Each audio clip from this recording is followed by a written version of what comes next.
দেখতেই পাচ্ছেন এইখানে নানা জাতের চিংড়ি মাছ দেখা যাচ্ছে। এইখান থেকে এক এক জাতের চিংড়ি মাছ আলাদা করে নেওয়া হবে।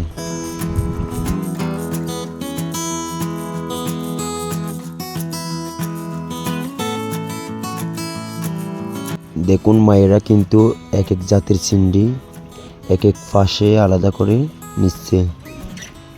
এই কুলা দিয়ে মাছ নাড়াচাড়া করলে খুব সহজভাবে মাছ আর চিংড়ি মাছ আলাদা করা যায়।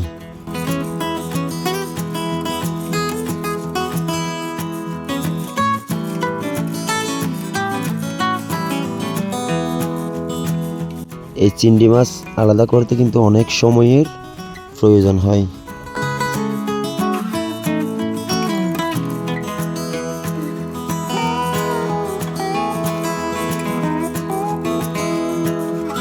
এখন দেখবেন এইখানে কি কি চিংড়ি মাছ পাওয়া যায়।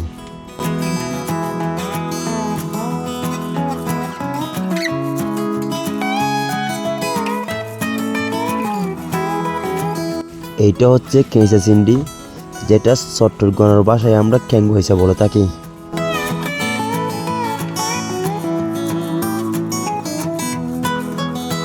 এইটাকে বলে জলঙ্কি চিংড়ি।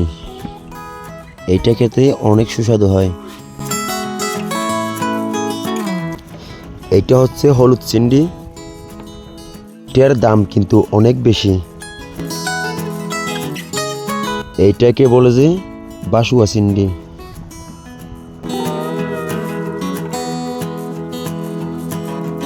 এত সব পরিশ্রমের পর কিন্তু আমরা শুকনা চিংড়ি মাছ খেতে পারি।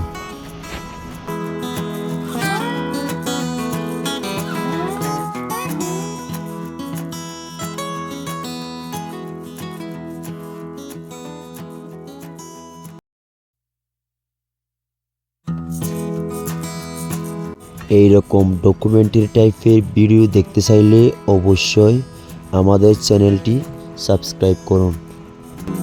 অসংখ্য ধন্যবাদ সবাইকে আজকের এই ভিডিওটি শেষ অবধি দেখার জন্য। দেখা হচ্ছে এর পরের ভিডিওতে। আল্লাহ হাফেজ।